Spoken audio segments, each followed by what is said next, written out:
No teacher lasted a week with the rebel student until she showed up and said. She was the fifth teacher in just 2 months to abandon the first grade class, leaving the 6-year-old boy standing on his desk, arms crossed with a defiant look that made any adult back away. The principal had already exhausted her list of substitutes when a young woman, freshly graduated, appeared at the classroom door. "I won't give up on him," said Emily Johnson firmly, watching the boy everyone called a problem. The child stared at her with the same look that had driven the others away, but she remained still, holding the silent standoff for endless minutes. Her dark hair was tied in a simple ponytail, and her navy blue blazer contrasted with the white classroom wall. At 24, Emily had just graduated with a degree in education from the University of Michigan, but her determination was worth more than any diploma. "What's your name?" she asked, slowly approaching the desk where the boy balanced. "Ethan," he answered after hesitating, arms still crossed. "Ethan is a beautiful name. It means strong. Do you have something important to tell me?" The boy looked at her, confused. No teacher had ever asked about the meaning of his name before. They always started by yelling or threatening to call the principal. Emily pulled up a chair and sat beside the desk, meeting him at eye level. "I'll tell you a secret, Ethan. I used to climb on desks when I was little too." "Liar," he muttered, but his posture began to relax. "My mom worked a lot, and I was alone at home. When I climbed on furniture, I felt taller, stronger, like I could see the whole world from up there." Ethan slowly climbed down from the desk, but kept his distance from the teacher. Emily noticed his neat clothes, a beige t-shirt and jeans, but there was something in his eyes that revealed a deep sadness for a 6-year-old. The principal, Mrs. Thompson, a woman in her 60s who had run Lincoln Elementary School for over 2 decades, watched through the door window. She had seen many teachers try different approaches with Ethan, but none had even gotten him to sit normally for an entire lesson. "Miss Emily," Mrs. Thompson called, signaling for her to step out for a moment. In the hallway, the principal sighed heavily before speaking. "Dear, I admire your determination, but I need to be honest. Ethan Miller is a special case. His mother is Jennifer Miller, owner of the largest bakery chain in the city. She, how do I put it, is a very busy woman. What does that have to do with his behavior? His father left 6 months ago. Since then, the boy has been turned upside down. We've already had him expelled from 2 private schools before he ended up here. His mother said if he doesn't adjust..." Mrs. Thompson didn't finish the sentence, but Emily understood the implied threat. The pressure of having Jennifer Miller as Ethan's guardian weighed on the entire school, as she was one of the main donors for the city's educational projects. Dear listener, if you're enjoying the story, don't forget to like and especially subscribe to the channel. It helps us a lot as we're just starting out. Now back to the story. Emily returned to the classroom, determined to understand what was really happening with Ethan. The boy had climbed back onto the desk, but this time he was sitting, swinging his legs. She decided to try a different approach. "Ethan, do you like to draw?" He shrugged, but his eyes sparkled with interest. Emily took paper and crayons from the desk and began drawing without a word. First, she sketched a simple house, then trees, clouds, and a smiling sun. Ethan watched every movement, fascinated. "What drawing is that?" he asked, curiosity overcoming his resistance. "It's my dream house. It has a big backyard where kids can play without fear." "Without fear of what?" Emily stopped drawing and looked at him fondly. "Without fear of being judged, without fear of being abandoned, without fear of not being loved." The words hit Ethan like a sharp arrow. His eyes filled with tears, but he tried to hide it by turning his face away. Emily pretended not to notice and kept drawing, adding small figures to the yard. "Want to draw with me?" Ethan climbed down from the desk for the second time that day and slowly approached. He picked up a purple crayon and started scribbling in the corner of the paper. Emily noticed he always drew isolated figures, never connected to the rest of the scene. The other students began arriving for the afternoon class. There were 23 children in the first grade class, all between 6 and 7 years old. Emily saw how they avoided Ethan, naturally forming a semicircle away from him. Clearly, the boy's outbursts had already shaped the classroom dynamic. "Well, everyone, I'm Ms. Emily. Shall we start our afternoon by getting to know each other?" "Teacher," called a curly-haired girl named Olivia, "is Ethan going to behave today?" All the children looked at Ethan, who immediately tensed up. Emily realized this moment was crucial. "Olivia, in our classroom, everyone deserves a fresh chance every day. Ethan, just like all of you, is learning how to be part of a group." "But he threw Madison's backpack last week," protested a boy named Tyler.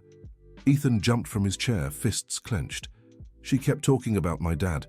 Said he left because he doesn't like me." Silence filled the room. The children stared fearfully at Ethan, who was shaking with anger and sadness. Emily knelt in front of him, speaking softly. "Ethan, Madison didn't know that would hurt you so much. Sometimes people say things without thinking." "But it's true," he whispered, tears starting to fall. "My dad doesn't care about me anymore." "That's not true. Parents always love their children, even when they can't be close.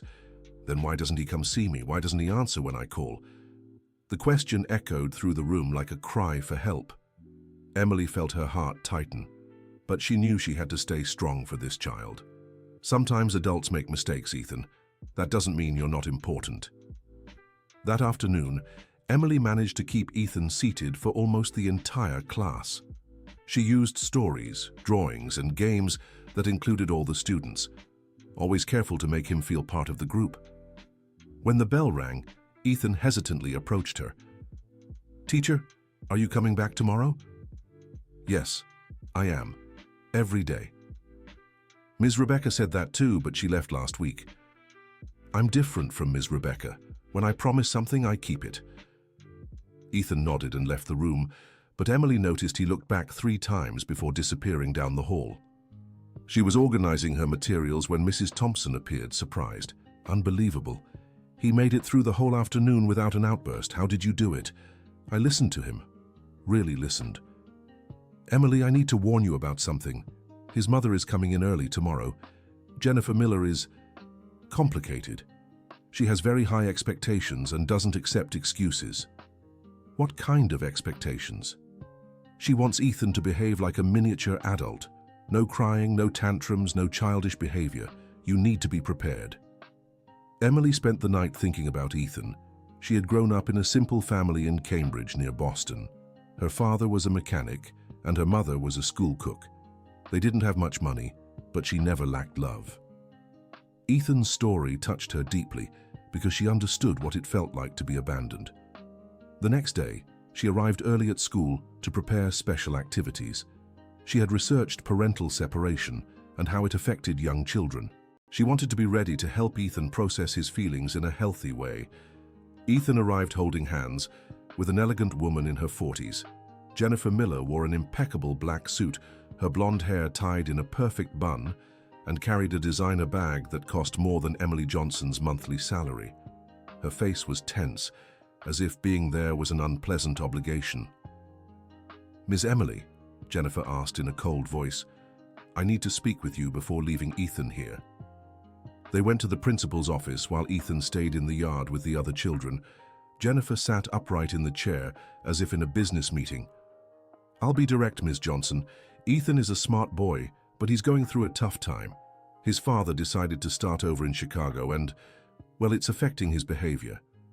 It's understandable that he's confused." "No, it's not," Jennifer cut in. "He needs to understand that life goes on. I work 16 hours a day to maintain our lifestyle. I can't keep running to the teacher every week because he can't control himself." Emily felt a pang of indignation, but kept her composure. "Mrs. Miller, Ethan is only 6 years old. It's normal for him to need time to process such big changes." "Miss Johnson, with all due respect, you're very young. When you have children, you'll understand that sometimes you have to be firm. Ethan needs to learn he can't throw tantrums every time things don't go his way." "But they're not tantrums. They're cries for help." "They are tantrums," Jennifer repeated firmly, "and I expect you to handle him better than his previous teachers. I don't have time or patience for more drama." She stood up, adjusted her bag, and headed for the door. "Oh, and Ms. Johnson? Ethan can't know his father called yesterday.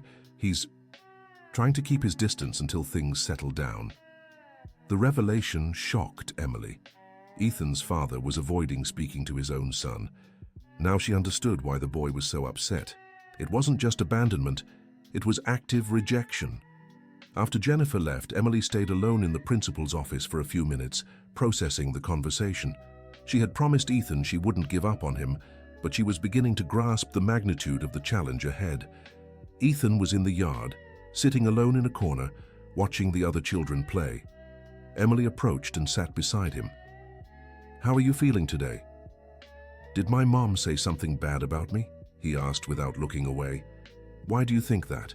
"Because she always does. That I'm difficult, that I'm too much trouble, that she doesn't know what to do with me anymore." Emily's heart broke. How could a mother say such things in front of her own child? "Ethan, you're not difficult. You're a child going through a hard time." "My dad said he'd call me every day, but it's been weeks." Emily knew his father had called the day before, but Jennifer had forbidden Ethan from knowing. She faced an ethical dilemma: tell the truth and defy his mother, or lie to the child. "Sometimes adults get confused too, Ethan. It doesn't mean they don't love you." "Are you sure?" "I'm sure you're a special person who deserves to be loved." Ethan studied her intently, as if trying to figure out if she meant it. After a few seconds, he gave a small nod. The morning passed peacefully. Emily had prepared group activities, always including Ethan naturally. She noticed he had trouble interacting with other children, but when he felt safe, he participated enthusiastically. During recess, an incident changed everything. Ethan was trying to join a group playing tag when he tripped over Tyler, knocking the boy's snack to the ground. Tyler, annoyed, pushed Ethan. "Get out of here, Ethan. You always ruin everything." "It was an accident," Ethan protested. "No, it wasn't. You did it on purpose." Other kids began to circle the two boys. Ethan, feeling cornered, started turning red with anger. "I didn't do it on purpose. I just wanted to play." "Nobody wants to play with you," Olivia shouted. "You're crazy like your dad." It was like a bomb went off. Ethan lunged at Olivia, shoving her hard. The girl fell and started crying, while other kids screamed. The gym teacher came running, but Ethan was already out of control. "I'm not crazy. My dad's not crazy," he yelled, punching the air. Emily Johnson rushed over when she heard the commotion. Ethan stood at the center of a circle of frightened children, shaking with anger, tears streaming down his face. "Ethan," she called calmly, "come here with me." "No, everyone hates me. Everyone talks bad about my family." "I don't hate you. Come on, let's talk." Ethan looked at her through his tears. Slowly he stepped toward Emily, who wrapped him in a protective hug. She could feel his small body trembling with sobs. "Breathe with me, Ethan." Slowly. She led him to an empty room and sat on the floor, pulling him into her lap. Ethan curled up against her like a scared little animal. "I didn't mean to hurt Olivia," he whispered. "I know. You were angry because she talked about your dad." "Why does everyone say bad things about him? He's not crazy." Emily chose her words carefully. People sometimes say things without understanding the whole story. That doesn't make what they say true. "But what if it is? What if my dad is crazy and that's why he left?" "Ethan, look at me. Your dad didn't leave because he's crazy. Sometimes adults make decisions that hurt other people, even if they don't mean to." "Do you think he'll come back?" The hardest question of all. Emily knew he probably wouldn't, but she couldn't crush the child's hope. "I don't know what will happen with your dad, Ethan, but I do know that meanwhile you have people who care about you." "Who?" "I care.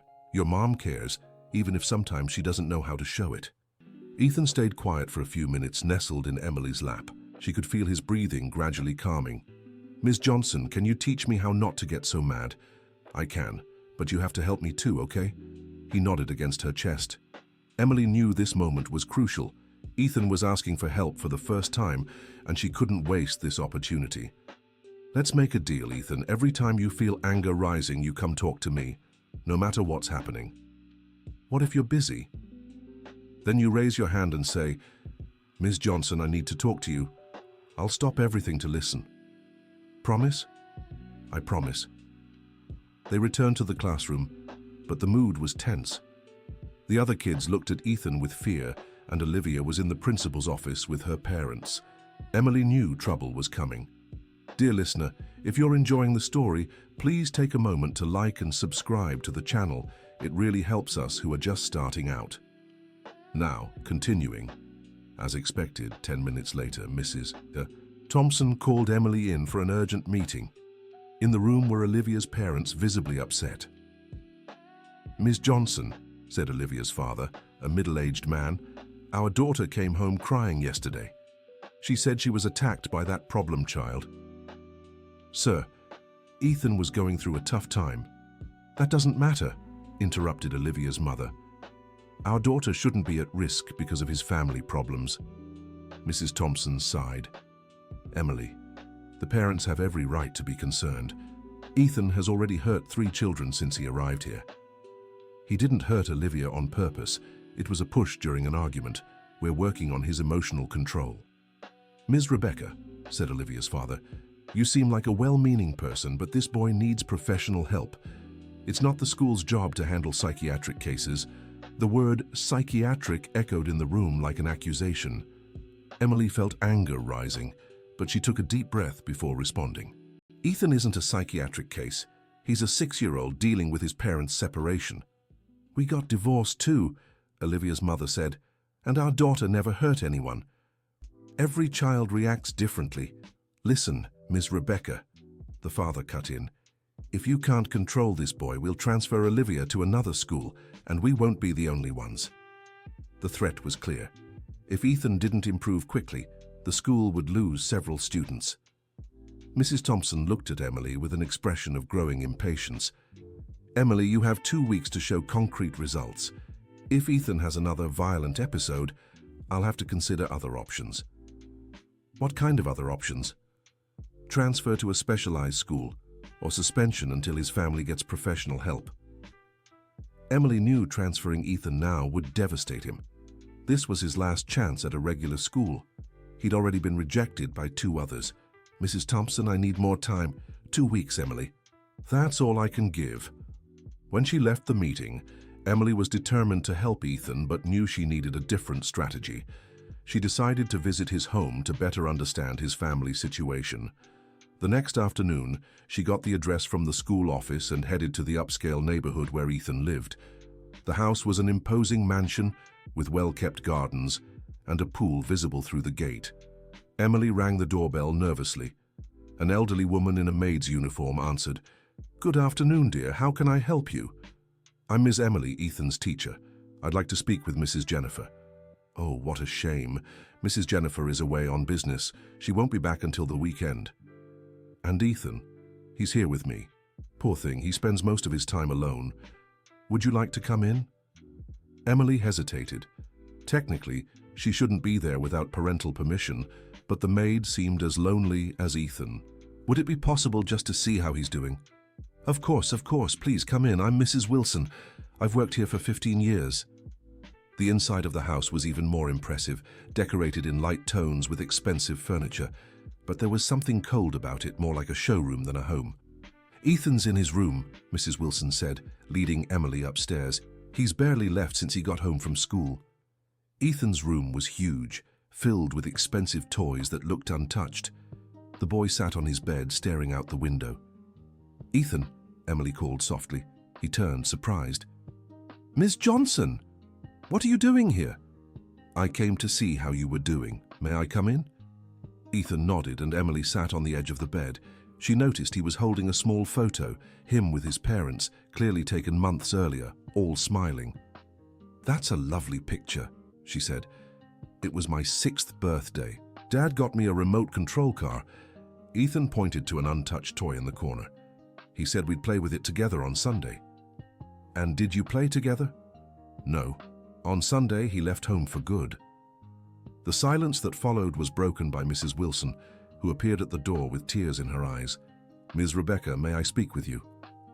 They went down to the kitchen while Ethan stayed in his room. Mrs. Wilson served coffee and sighed deeply. "My dear, I've raised that boy since he was a baby. Mrs. Jennifer always worked so much, and Mr. Michael, well, he wasn't very present either." "What was their relationship like?" "Complicated. They fought a lot. mostly about money and work. Mr. Michael wanted Mrs. Jennifer to stop working so much, but she said she needed to keep the business running. And Ethan, did he know about the fights? Children notice everything, don't they? He'd hide on the stairs, listening. More than once, I found him crying in his room after their arguments. Mrs. Wilson paused for a moment, looking down at her hands. "Ms. Rebecca, may I tell you something that weighs heavy on my heart?" "Of course." "Mr. Michael called yesterday. He wanted to talk to Ethan, but Mrs. Jennifer forbade it, said it was better for the child to forget his father." Emily felt anger rising. How could a mother keep her son from speaking to his father? Does Ethan know his father called? No, and Mrs. Jennifer made me promise not to tell him. But, Ms. Rebecca, that boy cries almost every night. He asks every day if his father will call. And what do you tell him? That adults sometimes get busy. But I can see he doesn't believe it anymore. He's losing hope. Emily then understood the root of Ethan's problem. He wasn't just dealing with his parents' separation, but with forced silence and the feeling of being completely abandoned by his father. "Mrs. Wilson, may I ask you something personal? How do you see the relationship between Mrs. Jennifer and Ethan?" The woman sighed again. "Mrs. Jennifer loves her son, Ms. Rebecca, but how can I explain, she treats him like he's an employee at the company, always demanding results, never showing affection. And Ethan, how does he react? He's closing himself off more and more. Sometimes I find him talking to himself, pretending he's speaking to his father. It breaks my heart." Emily spent another hour talking with Mrs. Wilson, understanding Ethan's family dynamics. When she went upstairs to say goodbye, she found the boy in the same position, staring out the window. "Ethan, I have to go now, but I'll see you at school tomorrow." "Ms. Rebecca, can I ask you something?" "Of course." "Why doesn't my mom hug me like you did today at school?" The question completely disarmed Emily. How do you explain to a 6-year-old that some adults struggle to show love? Your mother loves you, Ethan. But sometimes grown-ups get so caught up in other things that they forget to show it. Do you think if I behave better, my dad will come back? Ethan, a child's behavior is never the reason a father leaves. If your father left, it was because of problems between adults. But everyone says I'm difficult. You're not difficult, you're sad. And when we're sad, sometimes we act in ways that hurt others. But that can change. Ethan nodded, but Emily could see he wasn't fully convinced. She said goodbye with a hug and promised they'd have a special talk the next day. On her way home, Emily couldn't stop thinking about Ethan. She had grown up in a simple family, but she'd never lacked affection. Seeing such a young child dealing alone with so much pain only strengthened her resolve not to give up. The next morning, she arrived at school with a plan. She had researched play therapy and emotional expression techniques for children. She had even bought art supplies with her own money. Ethan arrived with his head down, dragging his backpack on the floor. Emily noticed he was even more apathetic than in previous days. "Good morning, Ethan. How did you sleep?" "Not much. I keep wondering if my dad is happy away from me." The answer pained Emily. She crouched down to his level. "Ethan, today we're going to do a special activity. Just you and me before the others arrive." His eyes sparkled with a hint of interest. "What kind of activity?" "We're going to draw feelings." Emily had prepared a table with large paper, paints, brushes, and crayons. She explained to Ethan that they would draw how they felt, but using only colors and shapes, no words. "I don't know how to draw well," he said hesitantly. "There's no right or wrong here. It's just about how you feel inside." Ethan started timidly, making small black strokes. Gradually, he loosened up, creating shapes that looked like thorns. Emily drew beside him, using softer colors. "My drawing is ugly," Ethan murmured. "It's not ugly. It's showing how you feel. What do these pointy shapes represent?" "The pain here," he pointed to his chest. "When I remember my dad, it hurts like thorns." Emily felt her eyes fill with tears, but kept her composure. "And where do you feel this pain the most?" Ethan pointed to the center of the drawing, where there was a dark, uneven shape. "Here, when I wake up in the morning and remember he's not here anymore." "Ethan, what would you like to do with this pain?" "I want to take it out of me, but I don't know how. Emily picked up a yellow paint and offered it to him. What if we try painting a little light near the pane? Not to take it away, but so it's not alone in the dark. Ethan looked at her curiously and accepted the brush. Slowly, he made a small yellow spot next to the dark area. It's better like this, he said, surprised. The pain is still there, but it's not alone. Exactly. Sadness is part of you now, Ethan, but it doesn't have to take over everything. They kept drawing until the other students arrived. Ethan had created a complex drawing full of pain, but also with small points of light. Emily carefully stored the drawing. Can we do this again tomorrow, he asked, every day if you want. The morning class went better than before. Ethan participated in the activities, and when he started getting restless, he remembered their agreement and raised his hand. Ms. Johnson, I need to talk to you. Emily stopped the lesson and approached him. What's happening? I'm feeling the thorns again, he whispered. Do you want to go draw for a bit? Ethan nodded, and they stepped out of the classroom for a few minutes. In the next room, he quickly made a small drawing with many dark colors, but this time he included some colorful spots. Better? Emily asked. Better. They returned to class, and Ethan managed to stay calm for the rest of the morning. Emily was proud of his progress, but knew the real test would come during recess. In the yard, Ethan tried to approach a group of kids playing soccer. Tyler, still resentful from the previous incident, was blunt. No, Ethan, you can't play. Why not? Because you're violent. My mom said so. Ethan clenched his fists, but then remembered the morning's drawings.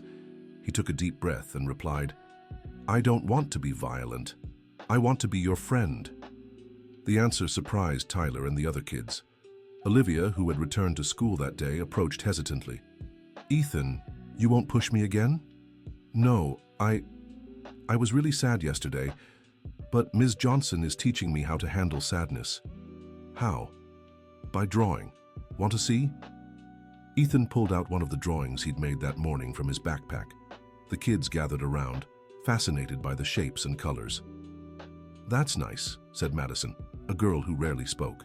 It reminds me of how I feel when my parents fight. Do you draw too? Asked Ethan, interested. Sometimes, but in secret. Want to draw with me tomorrow? Madison smiled and nodded. Emily, watching from afar, felt her heart warm. Ethan was beginning to connect with other children through his own vulnerability. The rest of the week passed relatively calmly.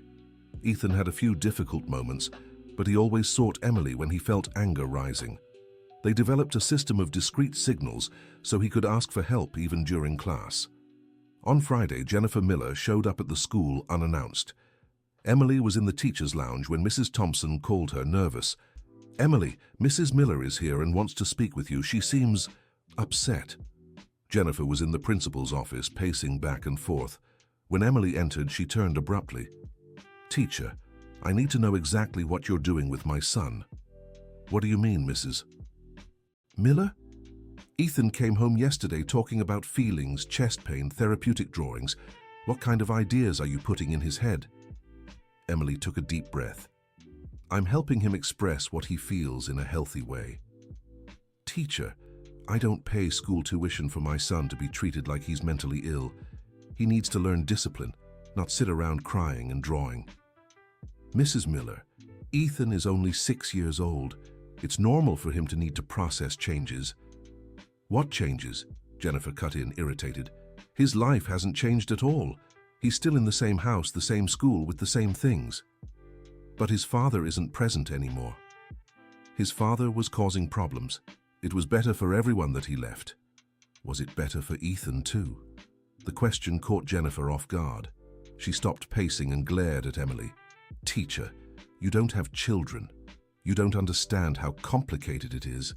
No, I don't have children, but I understand kids. And Ethan is hurting. Ethan is being dramatic, just like his father. Mrs. Miller, may I ask you something?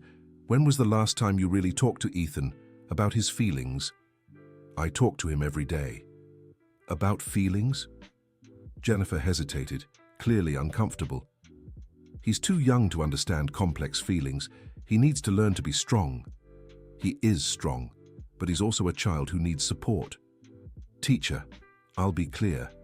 I don't want any more of these drawing activities. Ethan needs to focus on English, math, discipline, practical things. And if he keeps having outbursts of anger, then you need to be stricter with him. Emily realized she was facing a wall. Jennifer didn't understand that strictness was exactly what was making Ethan's behavior worse. Mrs. Miller, may I suggest you seek professional help? A child psychologist. My son isn't crazy, Jennifer exploded. He just needs to stop whining and accept reality. What reality? That his father isn't coming back, that life is hard, that he needs to grow up. He's 6 years old, and I was 12 when my parents split up. No one sat around drawing with me and I survived. The statement revealed a lot about Jennifer. Emily understood she was repeating with Ethan the same emotional neglect she had suffered in her own childhood. Mrs. Miller, every child is different. Just because you handled your parents' separation alone doesn't mean Ethan should have to. Yes, it does. He needs to learn to be independent. Emotional independence and emotional neglect are not the same. Jennifer looked at Emily with anger. Teacher, you're overstepping your bounds. I didn't come here to get a lecture on motherhood. Then why did you come? To say I don't want Ethan involved in therapeutic activities anymore. If he misbehaves, use traditional methods. Punishment, warnings, suspension. And if that doesn't work, then he'll learn the hard way. Jennifer stormed out, slamming the door behind her, leaving Emily shaken. She had lost her main tool to help Ethan, and now she'd have to find other ways to support him. Dear listener, if you're enjoying the story, don't forget to like and especially subscribe to the channel. It helps us a lot as we're just starting out.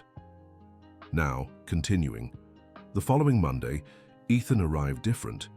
He was quieter than usual and avoided looking at Emily. During the first class, she noticed he wasn't participating like before. At recess, she approached him. Ethan, how are you? My mum said you can't let me draw anymore. It's true, she thinks it's better if we focus on other activities. But I like drawing with you. It makes me feel better. I know, and I like it too, but we have to respect your mom's decision. Ethan lowered his head, disappointed. Emily's heart ached, but she had an idea. Ethan, let's make a new deal. What kind of deal? Whenever you feel the thorns instead of drawing, we'll talk. Just talk. Can we? Your mom didn't forbid talking, did she? Ethan smiled for the first time that morning. No, we can talk.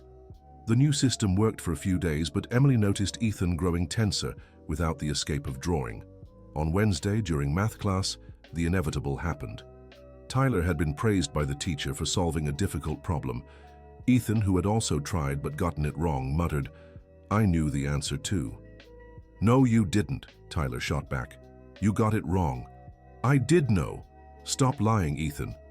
The word lying struck something deep in Ethan. He jumped from his chair, red with anger. I'm not a liar, my dad's the liar. Your dad left because you're unbearable, Tyler yelled back. It was like lighting a fuse. Ethan lunged at Tyler, shoving him off his chair. The other kids started screaming, and Emily rushed to intervene. Ethan, stop! She tried to hold him, but he was out of control. Everyone talks bad about my dad. Everyone talks bad about me, he shouted, punching the air. Emily managed to restrain him in a firm hug, but Ethan kept struggling. I hate everyone. I hate my mom. I hate my dad. I hate myself. The last words came out in a cry of pain that echoed through the room. All the kids fell silent, frightened by the intensity of the outburst. Emily felt Ethan start to tremble in her arms. Breathe with me, Ethan, she whispered. Slowly. I can't stop feeling angry, he sobbed. The thorns are too big today. I know. Let's step out and talk, like we agreed. She took him to the empty room where they used to draw. Ethan collapsed into a chair, exhausted from his own explosion.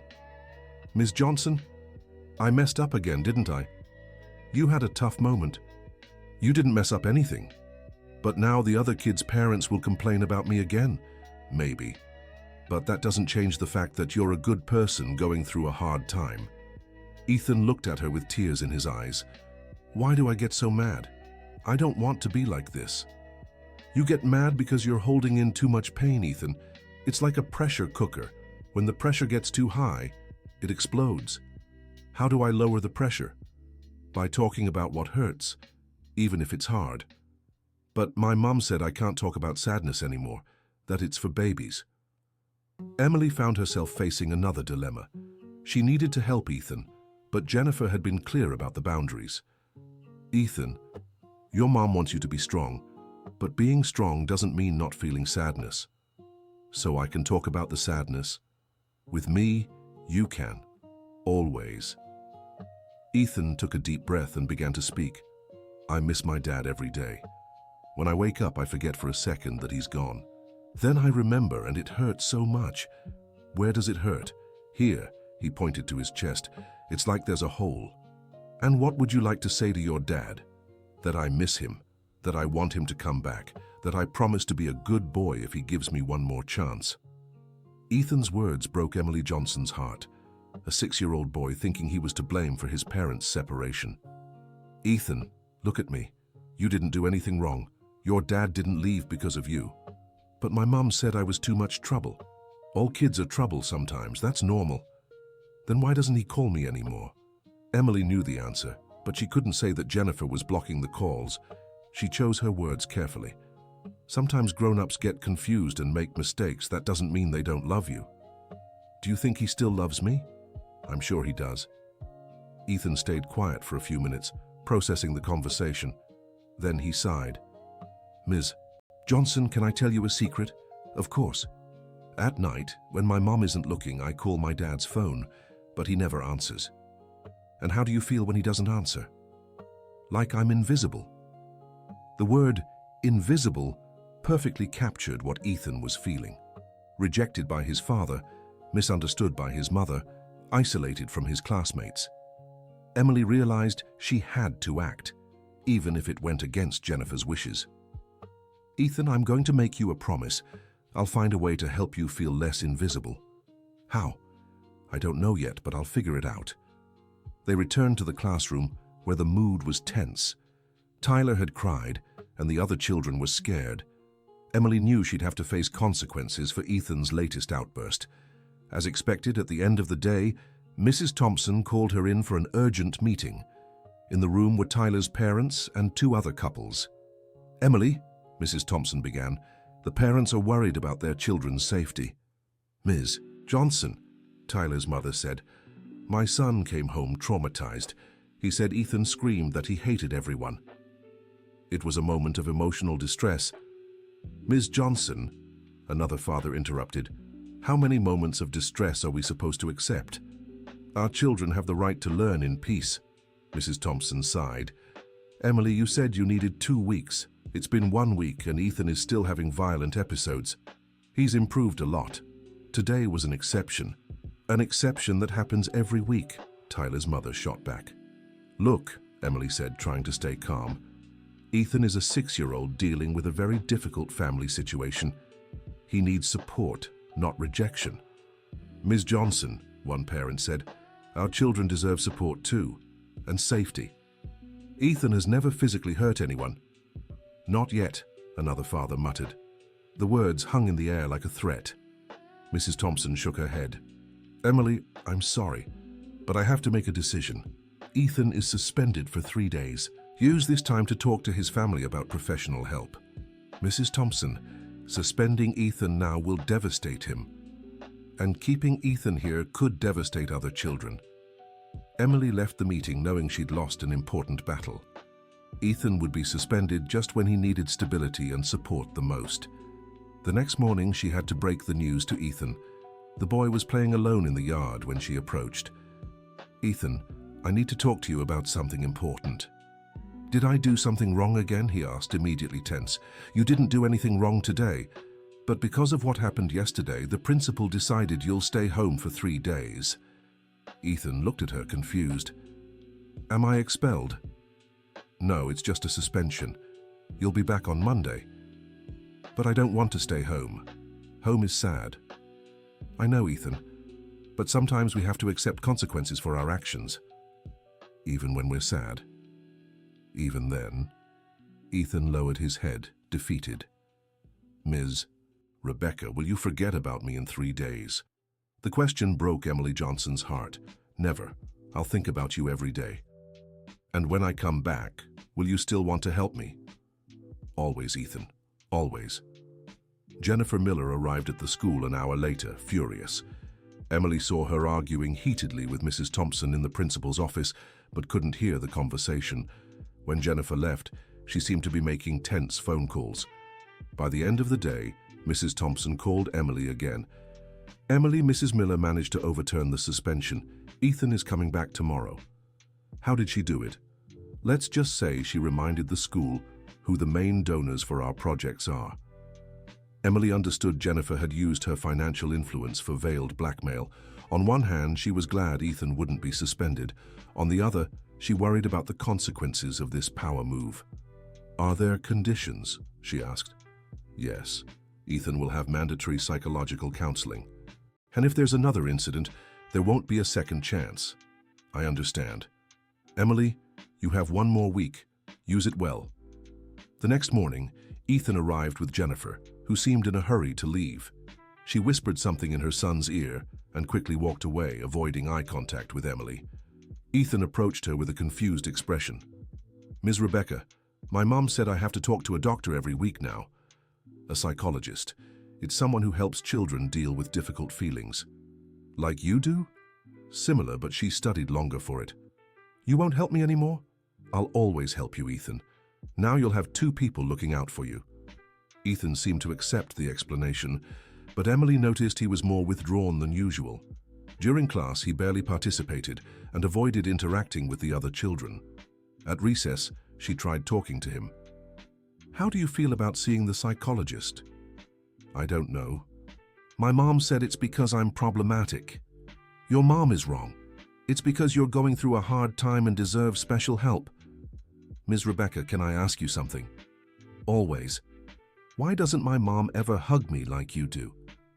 The question caught Emily off guard. How do you explain to a child that some adults struggle with physical affection? Everyone shows love differently, Ethan. Your mom might show it in other ways. How? Emily tried to think of examples but struggled. Jennifer didn't seem to show love in any way Ethan could recognize. She worries about you. She wants you to have the best things. But I don't want things. I want hugs. You can tell her that. I tried. She said hugs are for babies. Emily felt anger toward Jennifer, but took a deep breath. Hugs are for people who love each other, Ethan, no matter how old they are. So can I still ask you for hugs? Whenever you need one. Ethan ran into her arms, and Emily held him tight. She noticed other children watching, some with understanding, others with curiosity. Madison, the girl who had shown interest in Ethan's drawings, approached shyly. Ethan, do you want to play with me? Ethan looked at her, surprised. You really want to play with me? I do. Can you teach me how to draw feelings at home? Ethan smiled, the first genuine smile Emily had seen in days. I can, but no paint, just crayons. Okay. The two children walked off together, leaving Emily emotional. Ethan was managing to form connections despite all the difficulties. The first appointment with the psychologist was scheduled for Friday. Jennifer had chosen a private practitioner, Dr. Sarah Williams, known for working with high-income families. Emily was curious about how the evaluation would go. On Thursday, Ethan arrived at school more agitated than usual. Ms. Rebecca, I'm scared of the doctor. Why are you scared? What if she says I'm crazy like everyone else says? Ethan, no one thinks you're crazy, and psychologists don't say if people are crazy or not. They help us understand feelings. My mom said if I don't get better, I'll have to go to a special school. The threat made Emily furious. How could Jennifer use that to pressure a 6-year-old? Ethan, you're not going to a special school. You're getting better every day. Even when I get mad? Even then. Getting mad is normal when we're sad. Ethan seemed calmer, but Emily knew the pressure on him was growing. She decided to do something she'd been avoiding, a second visit to Ethan's house, this time to confront Jennifer directly. On Friday, after the psychologist's appointment, Emily decided to show up at Ethan's house unannounced. She needed to understand the family dynamics better to help him more effectively. Mrs. Wilson answered again, but this time she seemed nervous. Ms. Emily, what a surprise. Good afternoon, Mrs. Wilson. Is Mrs. Thompson home? She is, but she's having a complicated conversation in the office. With who? Mrs. Wilson hesitated before answering. With Mr. Michael. They're arguing about Ethan. Emily's heart raced. Ethan's father was there and she could hear raised voices coming from upstairs. Does Ethan know his dad is here? No. Mrs. Thompson told him to stay in his room with headphones. Can I go up to check on him? You can, but be careful they don't see you on the stairs. Emily climbed quietly, passing the office door where she could clearly hear the argument. Jennifer, I have the right to see my son, a man shouted. You lost that right when you decided to abandon your family, Jennifer snapped back. I didn't abandon them. We separated, but that doesn't mean I stopped being his father. Michael, Ethan is finally stabilizing. Your presence will only confuse him. Stabilizing? The school called me saying he's having behavior problems. Problems that started after you left the house. Exactly. That's why I need to talk to him. Emily paused on the stairs, processing the information. The school had called Michael. That meant he was still considered Ethan's legal guardian. Michael, how much do you want? Jennifer said, changing her tone. What do you mean? To give up shared custody. How much? Jennifer, this isn't about money. It's always about money, Michael. Always has been. I want to see my son. Your son is better off without you. Emily continued upstairs and found Ethan's room. The door was slightly open, and she could see him sitting on the bed with huge headphones, but his eyes were red from crying. She knocked lightly. Ethan looked up and immediately took off the headphones. Ms. Emily, what are you doing here? I came to see how your appointment with the psychologist went today. Ethan glanced nervously toward the door. My dad's here. I know. Have you seen him? No. My mom told me to stay here and not leave the room. How do you feel knowing he's here? Confused. I really want to see him, but my mom said he doesn't want to see me. She said that? She said he only came to get some of his things. Emily felt anger rising inside her. Jennifer was deliberately lying to Ethan. Ethan, can I tell you a secret? Sure. I heard your mum and dad talking. He really wants to see you. Ethan's eyes filled with tears. Really? Really? They're arguing because your mom won't let him. Why doesn't she want to? Because she thinks it's better for you, but sometimes adults get confused about what's best. Ethan stayed quiet for a moment, processing the information. Ms. Johnson, can I go downstairs to see my dad? It's not safe right now. They're fighting, but I have the right to see my dad, don't I? You do. Then I'm going down. Ethan stood up determined, but Emily held him back. Ethan, wait. If you go down now, your mom might get really mad. She's always mad at me anyway. That's not true. Yes, it is. She only doesn't get mad when I act like a robot. Ethan's observation was more mature than it should have been for a 6-year-old. Emily realized he was being forced to grow up too fast. Ethan, I'll make you a deal. How about I go down first and talk to them? You'd do that? I would. What if my mom gets mad at you? It doesn't matter. What matters is you. Ethan hugged her tightly. Thank you, Ms. Johnson. Emily went downstairs with her heart racing. She was about to step into a family argument that wasn't her business, but she felt it was the only way to help Ethan. She knocked on the office door. The voices stopped immediately. Who is it? Jennifer asked sharply. It's me, Ms. Johnson. The door opened, revealing Jennifer with a furious expression and a man around 40 with dark hair and sad eyes. Clearly Michael, Ethan's father. Ms. Johnson, what are you doing in my house? Jennifer demanded. I came to check on Ethan after his appointment with the psychologist. He's fine, you can leave. Michael stepped forward. You're Ethan's teacher. I am, Ms. Johnson. How is he doing in school? Really? Emily looked at Jennifer, who signaled for her not to answer. But she chose to ignore it. Ethan is going through a very hard time. He misses you terribly. Ms. Johnson, Jennifer shouted. You have no right to... He talks about me? Michael interrupted, emotional. Every day he asks when you'll call, when you'll visit. Michael turned to Jennifer. You told me he never even asked about me. Ms. Johnson, Jennifer said threateningly, you're crossing every line. Maybe, But Ethan is upstairs crying because he can't see his own father. He's crying, Michael asked. He is. He heard you arguing and is desperate to see you. Michael started toward the door. I'm going to talk to him. Michael, no, Jennifer grabbed him. You'll just confuse him more. Jennifer, I'm his father. I have the right to see him. You have the right? Then why haven't you used it these past months? The question stopped Michael. He turned to Emily. Ms. Johnson, can I ask you something honestly? How does Ethan react when people talk about me? Emily took a deep breath. He gets sad, but also hopeful. He believes you'll come back if he behaves better. My God, Michael whispered.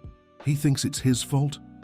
He does, and he tries every day to be a good boy, hoping it'll bring you back. Michael sat down in a chair, visibly shaken. Jennifer, we need to talk to him. Together. We're not talking about anything. You made your choice. I chose to leave the house, not abandon my son. It's the same thing. It's not, shouted Michael. And you know it. Emily Johnson realized she was witnessing years of resentment and hurt between the couple, but she also saw an opportunity. May I suggest something? Both looked at her, surprised she was still there. Ethan is upstairs suffering because he doesn't understand what's happening. Regardless of your issues, he deserves an explanation. What kind of explanation? Asked Jennifer. That the separation wasn't his fault, that you're still his parents, even if you live in different houses. Michael nodded. Ms. Rebecca is right, Jennifer. Michael, if you talk to Ethan today, he'll want you to stay. Then what? Will you abandon him again when you leave? I won't abandon him. I'll explain that I can visit, even if I don't live here anymore. And how do I explain that to him when you disappear again? I won't disappear. Emily interrupted the argument. Why not let Ethan decide? Explain the situation and ask what he wants. He's 6 years old, protested Jennifer, and yet he understands his own feelings better than any adult. Michael stood up. I'll go talk to him. Michael, if you go up those stairs, our conversation about child support and custody ends here. The threat made Michael stop. Emily understood Jennifer was using financial matters to control the father-son relationship. Mrs. Miller, said Emily, Mr. Michael is Ethan's father. He has legal rights. Ms. Rebecca, you don't know our situation. I know Ethan, and he needs both parents. He has a mother. That's enough. With all due respect, it hasn't been enough. The silence that followed was tense. Jennifer glared at Emily angrily. Michael seemed torn between going upstairs and continuing negotiations, and Emily fought her own insecurity about stepping into such a complicated situation. Then they heard footsteps on the stairs. Ethan had come down alone and stood at the office door looking at the three adults. Daddy, he whispered. Michael turned and saw his son, his eyes filled with tears. Hi, champ. Ethan ran into his father's arms, who picked him up and held him tight. Both cried silently as Jennifer watched with an unreadable expression. Daddy, are you coming home? Asked Ethan. No, son. Daddy isn't coming home. But that doesn't mean I stopped loving you. Then why don't you call me anymore? Michael looked at Jennifer, who averted her gaze. Daddy. Daddy was confused. I made mistakes. What kind of mistakes? I thought it'd be easier for you if I stayed away for a while. But it wasn't easier. It was harder. I know that now. Ethan pulled back slightly to look at his father's face. Daddy, can you visit me sometimes? I can, if your mom allows it. Everyone looked at Jennifer, who was visibly uncomfortable. Ethan, go to your room. The adults need to talk. I don't want to go to my room. I want to stay with my dad. Ethan, listen to your mom, said Michael gently. But I promise we'll see each other soon. Do you really promise? I promise. Ethan looked at Emily. Ms. Rebecca, did you hear my dad's promise? I did. Then if he doesn't keep it, you remind him, okay? The responsibility Ethan was placing on her was enormous, but Emily nodded. I'll remind him. Ethan kissed his father's cheek and reluctantly went upstairs. When his footsteps faded, Jennifer exploded. Ms. Rebecca, you had no right to interfere. Maybe not. But someone had to think of Ethan. I think of my son every day. Are you thinking of what's best for him, or what's easiest for you?" "How dare you, Jennifer!" Michael interrupted. "Ms. Rebecca is right. We're thinking of ourselves, not Ethan." "Easy for you to say now, Michael. Where were you these past months when he cried every night? Respecting your request to stay away." "My request? You're the one who decided to leave. Because you said it would be better for everyone." Emily realized the couple was stuck in a cycle of mutual accusations while Ethan suffered the consequences. She decided to intervene again. "Excuse me, may I say something?" They both looked at her, still angry. "You can keep fighting for the next 10 years, but Ethan will only be 6 once. He can't wait for you to solve your problems to start feeling loved." "He is loved," said Jennifer. "He doesn't feel loved. There's a difference." Michael sighed. "Ms. Rebecca is right. Ethan needs to know he's loved, no matter our problems." "And how do we do that?" asked Jennifer, sounding genuinely lost. "Starting today," said Emily. "Mr. Michael, you can set up a visitation schedule. Mrs. Miller, you can stop speaking badly about his father in front of Ethan." "I don't speak badly." "Mom, Ethan told me you said his father is a liar and irresponsible." Jennifer turned red. "He is irresponsible." "Maybe. But Ethan doesn't need to know that at 6. Michael stepped closer to Jennifer. "Jennifer, let's try to make this work. For Ethan."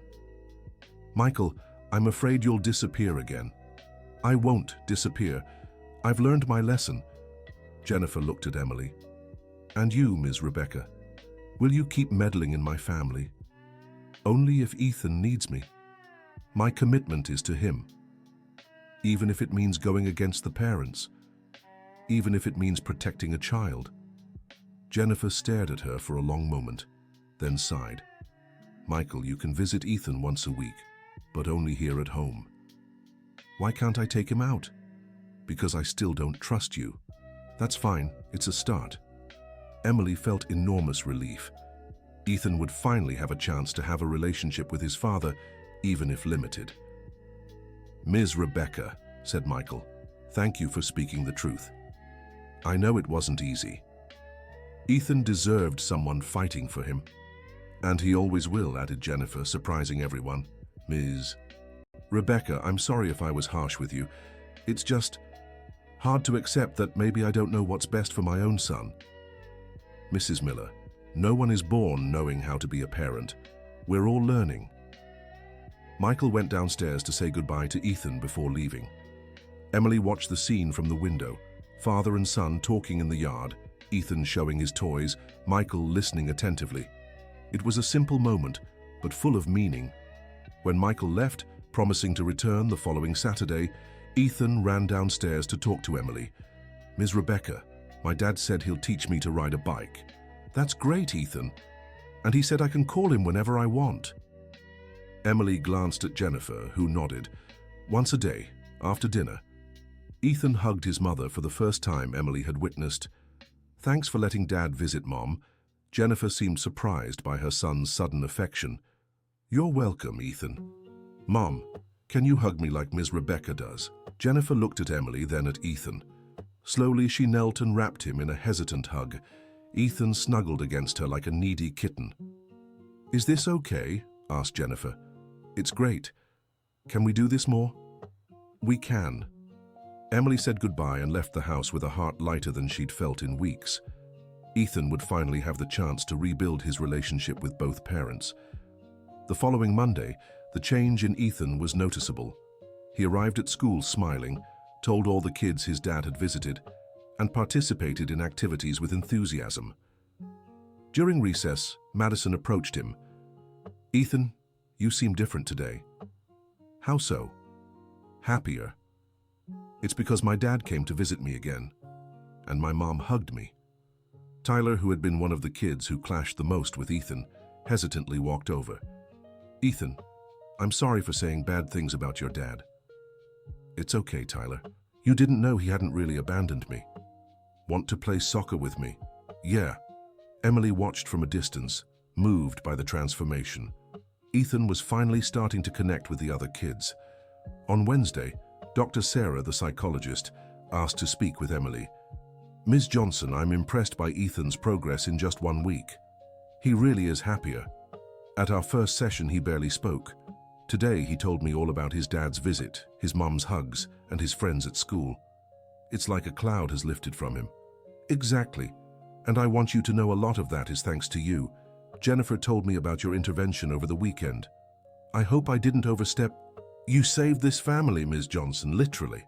How so? Jennifer was about to sue Michael to strip him of all rights to Ethan, and Michael was considering giving up the custody fight. Oh my goodness. Your courage to stand up for Ethan prevented a family tragedy. Emily left the conversation with the psychologist even more determined to keep supporting Ethan. She had discovered that sometimes being a teacher meant much more than just teaching reading and math. On Friday, Ethan came to her during recess. Ms. Johnson, can I tell you something? Always. My mom said you stood up to her to defend me. It wasn't exactly a fight. Yes, it was. Mrs. Wilson told me. You yelled at my mom because she wouldn't let me see my dad. Ethan, Ms. Johnson, no one ever stood up for me before. The words struck deep in Emily's heart. Ethan had spent 6 years without anyone truly fighting for him. Ethan, there will always be someone fighting for you. Your parents, me, Mrs. Wilson. You're not alone. I know. And now I don't have big thorns in my chest anymore. You don't? Just some small ones left, but Dr. Sarah is helping me with those. And how do you feel at school now? Happy. Tyler invited me to his birthday party on Saturday. That's wonderful. And Madison said she wants to be my girlfriend when we grow up. Emily laughed. And what did you say? That I'll think about it. Ethan's serious answer made her laugh even harder. It was amazing how a child who had seemed so lost just weeks ago now spoke about the future with hope. At the end of the week, Mrs. Thompson called Emily in for a talk. Emily, I want to congratulate you. Why? Ethan hasn't had any aggressive episodes in 2 weeks. The other parents are amazed by the change.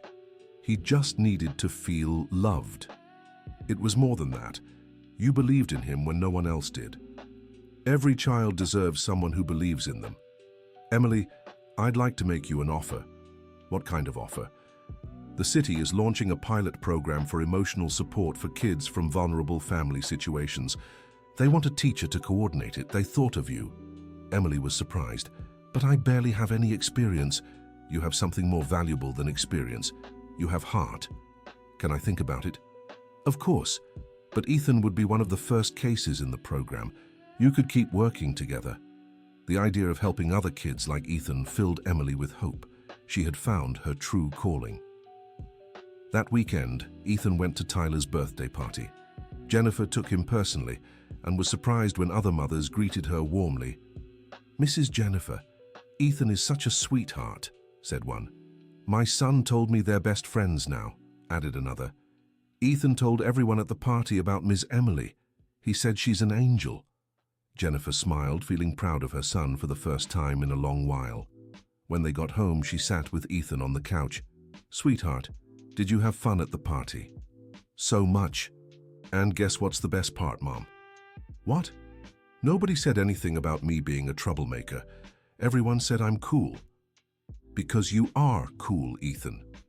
You really think so? I do. And you know what else? I'm proud to be your mom. Ethan hugged her tightly. I'm proud to be your son, too. Jennifer felt tears in her eyes. It was the first time Ethan had ever said something like that to her. Mom, can I ask you something? Of course. Can we invite Miss Emily over for dinner one day? Why do you want that?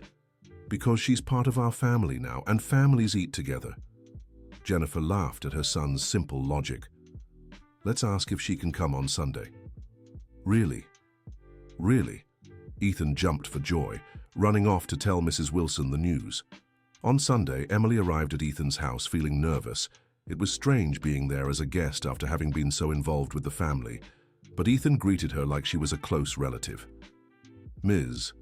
Emily, want to see my new room? New room? Mum and I fixed it up.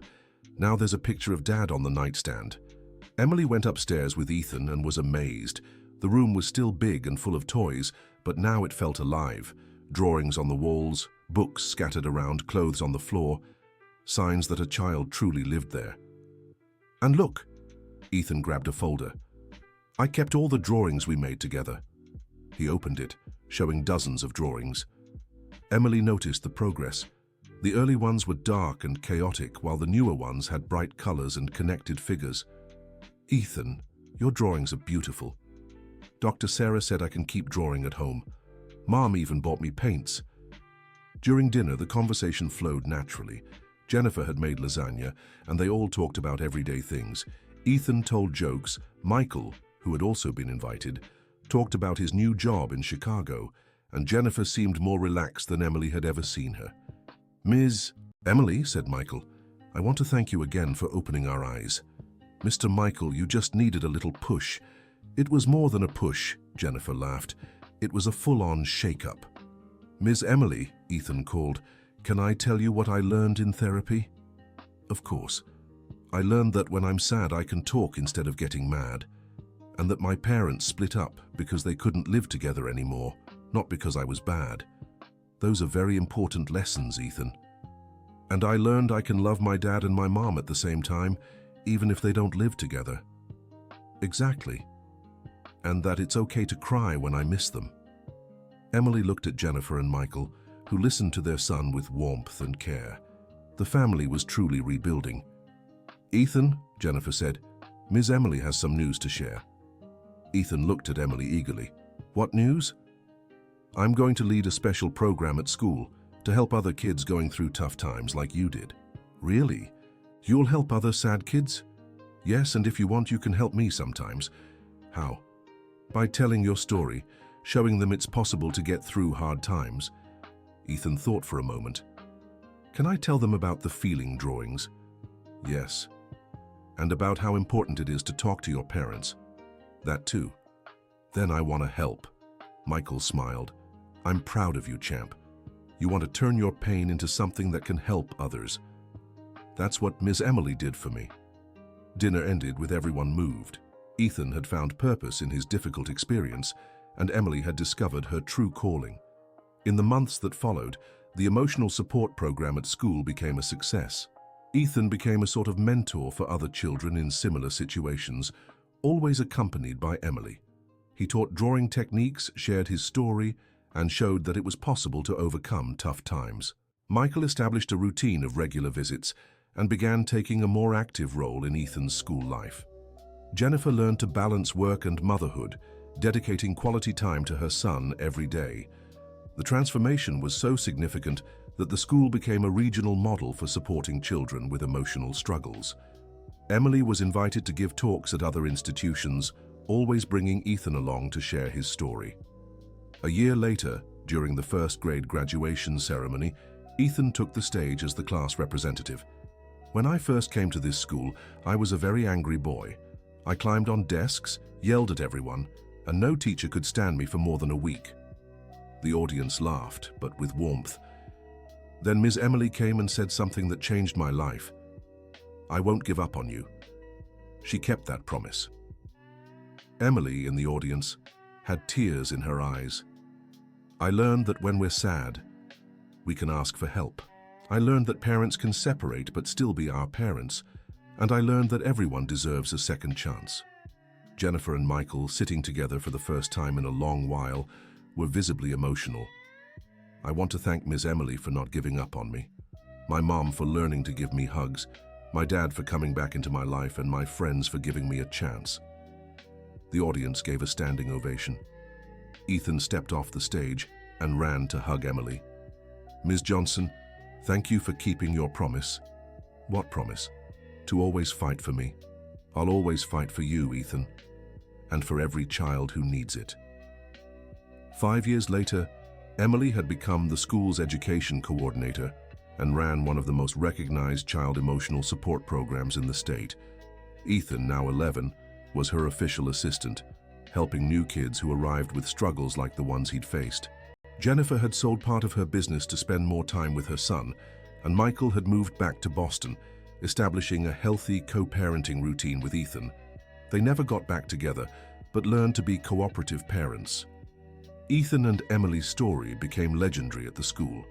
New teachers heard about the boy no one could handle for a week, until a young teacher arrived, and said the magic words, "I won't give up on him." The end. What did you think of this story of perseverance? Have you experienced something similar or know someone who has? Share your honest thoughts about Ethan and Emily's journey in the comments. Do you think Emily made the right choices? We love reading your stories and experiences. Don't forget to like and subscribe so you won't miss other heartwarming stories like this one.